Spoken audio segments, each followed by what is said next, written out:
That's scientifically irrational, and that did not really increase the production. Very soon, in 1959, there was also some drought, flood, and sort of natural disaster, plus this human policy, and that became a killer combo. The peasants were forced to work long hours every day. They were totally exhausted by this. They weren't getting enough food to eat. They were literally, in some areas, starving.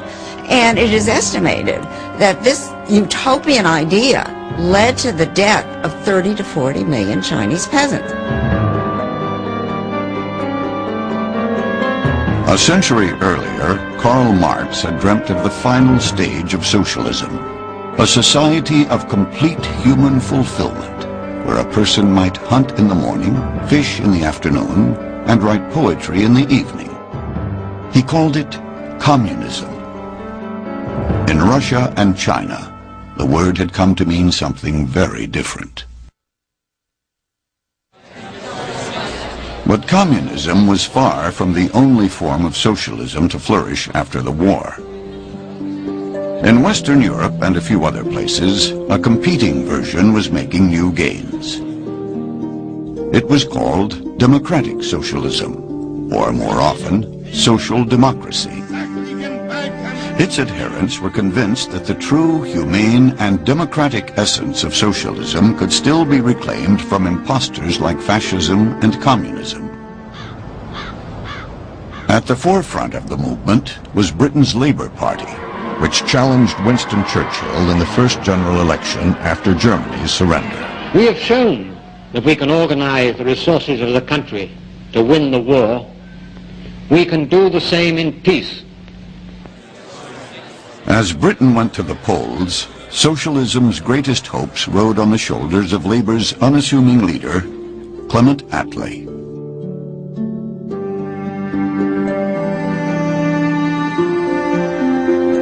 Clement Attlee began life as the painfully shy son of a prominent London solicitor. The Attlees had a vacation home and 5 full-time servants. They were devout Christians and active in volunteer work. The first thing you need to understand about Clement Attlee is that he came to socialism despite himself. It wasn't where he wanted to be, it wasn't what he was brought up to be. He had the fairly automatic conservative opinions of a man of his class at that time. Attlee graduated from Oxford and drifted into law. Then, one fall evening, his brother invited him to visit a club for disadvantaged boys in the notorious slums of East London's Limehouse district. For the first time, he saw the conditions that the poor lived in England, that it changed his life. He saw children starving. He saw huge families crammed into tiny, squalid little rooms with no furniture and no food and no heating. He saw the utter misery in which the poor lived and compared that to the way he had been brought up. This made him a socialist. Within a year and a half, the 24-year-old Attlee took over as club manager and moved in. The Limehouse district would remain his home for the next 14 years. In 1908, he joined a group of socialists within Britain's Labour Party. Attlee believed that if people lived in slum houses, if they were sick and couldn't have proper medical care, they grew up to be different people from those who lived in prosperity. A canon of socialism is you have to change the physical environment if you want to improve human nature, and that Attlee certainly believed. Attlee volunteered for combat during World War I and fought with extraordinary courage. As the government mobilized the economy for war, he and others saw it as evidence that socialism could work. The influence of socialists within the Labour Party was growing. In 1918, they revised the party's constitution to support common ownership. The British Labour Party was not started as a socialist party. It was started as a labor party, as a way for the labor unions to get some more clout or representation in politics. It then attracted more and more kind of middle-class intellectuals who were socialists. And in 1918, to make the middle-class socialists happy, the party adopts a platform which explicitly embraces socialism as the party's ideology.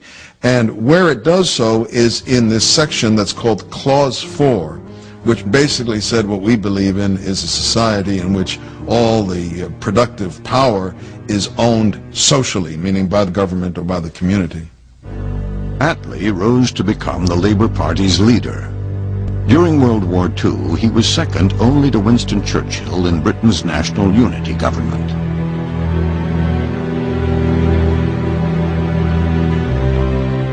When the peace was finally won, much of Britain lay in ruins. In June 1945, the country held its first general election in nearly a decade. The choice was between Winston Churchill and Clement Attlee, two men who had joined together to fight the Germans, but now had different visions of how to rebuild Britain. Any British family, including the most devoted Labour family, if they'd been asked who they wanted round for supper, they would have chosen Winston Churchill rather than Clement Attlee any day. But Winston Churchill seems to stand for the old ways, for unemployment, for poverty, for no medical care, for an inadequate system of education. Attlee was a very much more withdrawn figure, very quietly spoken little man, with very little personal charisma. But what he stood for was what appealed to the British people. By noon on July 26, the results were becoming clear. Labour had won by a landslide. Never before have the electors shown clearly their desire that there should be in this country a Labour government carrying out Labour's full policy. Socialism had never before won so clear a mandate. The election was really fought on one issue, the welfare state. Attlee had a vision of a new Jerusalem, of a welfare state, of a city on a hill, of a society that would provide comprehensive national insurance. So this is a radical, reforming government which intends to transform British society. Alongside the social welfare system, the other cornerstone of Attlee's new policy was nationalization. Clause 4 was still enshrined in the party's constitution. Attlee now had his chance to bring common ownership to Britain. Let's go forward into this fight in the spirit of William Blake. I will not cease from mental fight, nor shall the sword sleep in my hand, till we have built Jerusalem in England's green and pleasant land. Attlee published a book called The Labour Party in Perspective in the 1930s, but he reissued it when he was Prime Minister and with an introduction that re-endorsed the same points. And it called for complete socialism. And he went on to say that he wanted all large industry nationalized and that small industry could remain in private hands for a time. But his ultimate vision was a completely socialized economy.